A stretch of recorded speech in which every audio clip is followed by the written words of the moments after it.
What's up, guys? Welcome to Napoli Central. My name is Giovanni. Welcome to another video. 4-1 victory for Napoli today. So before we jump into the review, actually, I just want to say again, please like the video, subscribe to the channel if you're a Napoli fan. We're at 49 subscribers. You guys have been awesome with the support. So please do subscribe. Make it 50, and then we're on to 100, the journey to 100. So please do that, and that would really be appreciated. But let's get right into this. Unfortunately, the win for Napoli today was just to keep pace because Roma actually won earlier today 5-3 against Chievo. Chievo actually was leading in the game. I don't know if it was 2-0, but it was definitely 2-1. I saw that when I was at work. And then Roma came back and took the lead and didn't look back. So 5-3, in Verona, that's a huge win for Roma. And I was hoping that'd be where they kind of would mess up or kind of slip, and it didn't happen. So, hey, Napoli had to win this game. It was a must-win. They knew it was, because if they didn't win today, it would be a very, very, very, very...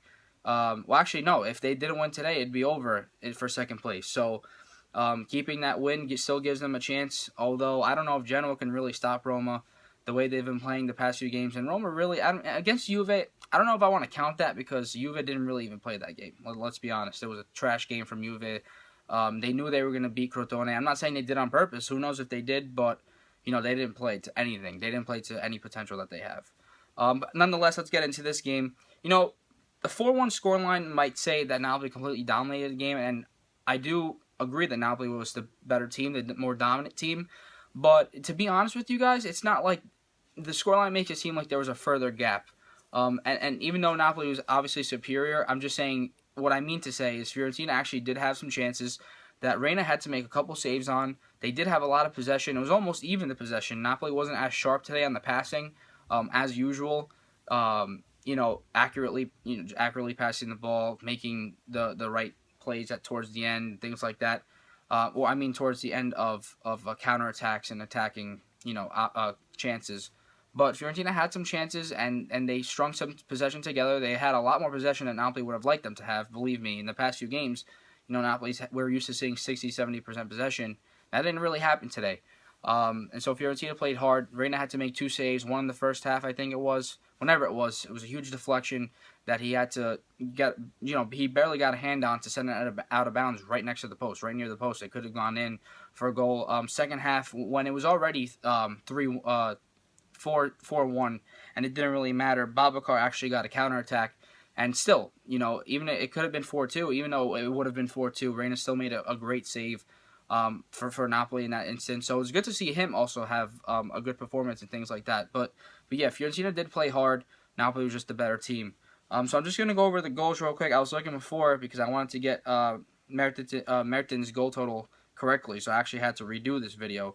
But if we go into the match, the first goal was actually scored in the 8th minute by Koulibaly. It was off a corner kick. We scored off a corner kick. How funny is that? Actually, we had 2 goals kind of directly from a corner kick. But Hamsik heads it in. Tatarusane makes a save, and Koulibaly's there for the rebound, pokes it in. Great goal. I think it was deserved because he made some key tackles in this game defensively.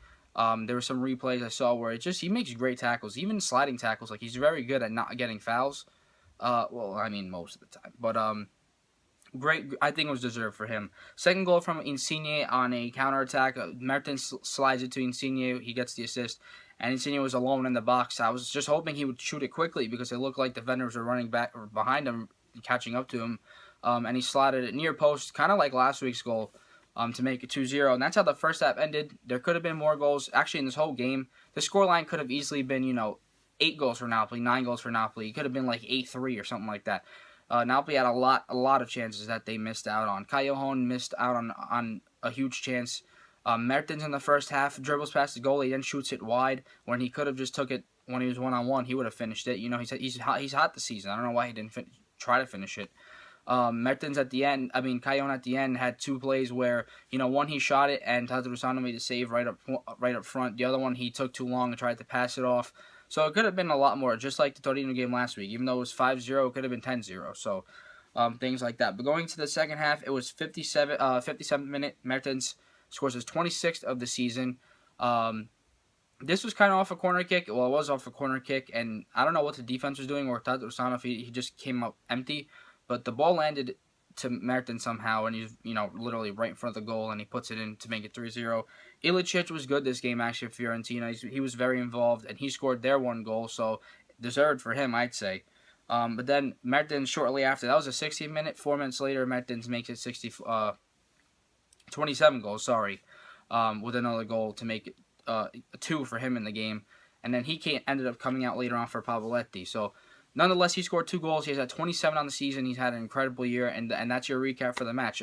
Like I said before, I think Napoli let Fiorentina have way too much possession, but they were able to subdue it, or keep it subdued, and only allow 1 goal, which is good. And Reina was a big reason for that as well. 2 key saves. It could have been 4-3. Who knows what it could have turned out if some of those goals did go in.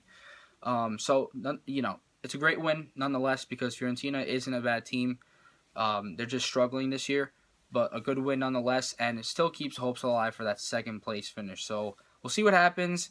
I don't know how I feel. If you ask me, I'm a pessimist fan. I don't know. I'm just very pessimistic. I don't want to think for the best, because then if we don't get the best, I get disappointed. So we'll see what happens. Nonetheless, really quick shout out to Sempre Podcast. They're back making podcasts. James, Darren, Rafa, and Ken, they're great guys for all Napoli English-speaking fans. Go check them out on Twitter and their podcast on iTunes.